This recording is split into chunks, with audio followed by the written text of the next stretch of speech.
శాంతి. ఈరోజు జూలై 15వ తేదీ 2024. సాకార మురళి సారాంశము. మధురమైన పిల్లలు, దేహ అభిమానం అసురీ నడవడిక, దానిని మార్చి దైవీ నడవడికను ధారణ చేసినట్లయితే రావణుడి యొక్క జైలు నుండి విముక్తులుగా అయిపోతారు. ఈరోజు ప్రశ్న: ప్రతి ఆత్మ తన పాపకర్మల యొక్క శిక్షను ఎలా అనుభవిస్తుంది? దాని నుండి రక్షించుకునేందుకు సాధనం ఏమిటి? సమాధానం: ప్రతి ఒక్కరూ తమ పాపాల శిక్షను ఒకటేమో గర్భ జైలులో అనుభవిస్తారు, ఇంకొకటి రావణుడి జైలులో అనేక రకాలైనటువంటి దుఃఖాలను పొందుతారు. పిల్లలైన మిమ్మల్ని ఈ జైళ్ళ యొక్క బంధనం నుండి విడిపించేందుకు బాబా వచ్చారు. వీటి నుండి రక్షించుకునేందుకు పవిత్రంగా అవ్వండి అంటున్నారు బాబా. మంచిది. మధురాతి మధురమైన అపురూపమైన పిల్లలకు తల్లి, తండ్రి, బాప్ దాదాల యొక్క ప్రియ స్మృతులు మరియు గుడ్ మార్నింగ్. ఆత్మిక తండ్రి, ఆత్మిక పిల్లలకు నమస్తే. ఆత్మిక పిల్లలు ఆత్మిక తల్లి, తండ్రికి ప్రియ స్మృతులు, గుడ్ మార్నింగ్ మరియు డబల్ నమస్తే. ధారణ కొరకు ముఖ్యమైన సారం.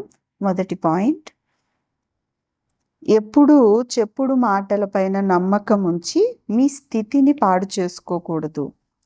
లోపల స్వచ్ఛతను ఉంచాలి. అసత్యమైన మాటలను విని లోపల తగలబడకూడదు. ఈశ్వరీయ మతాన్ని తీసుకోవాలి.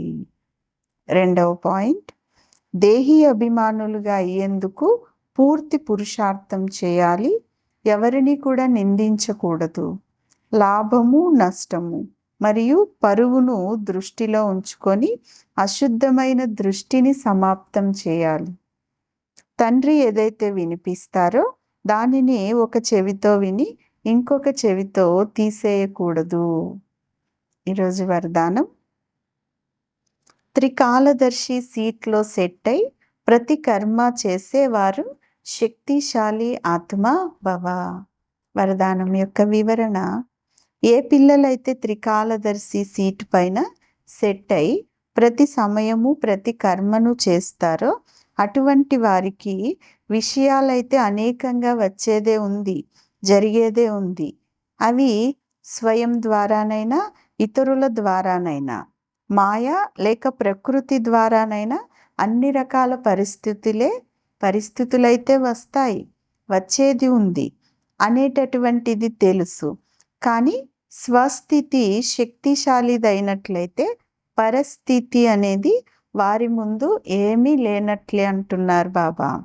కేవలం ప్రతి కర్మ చేసే ముందు దాని ఆది, మధ్య, అంతిమం ఈ 3 కాలాలను పరిశీలించి తెలుసుకొని తర్వాత ఏదైనా చేసినట్లయితే శక్తిశాలిగా అయ్యి పరిస్థితులను దాటివేస్తారు.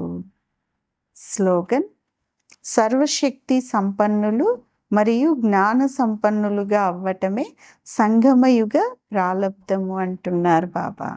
మంచిది. ఓం శాంతి.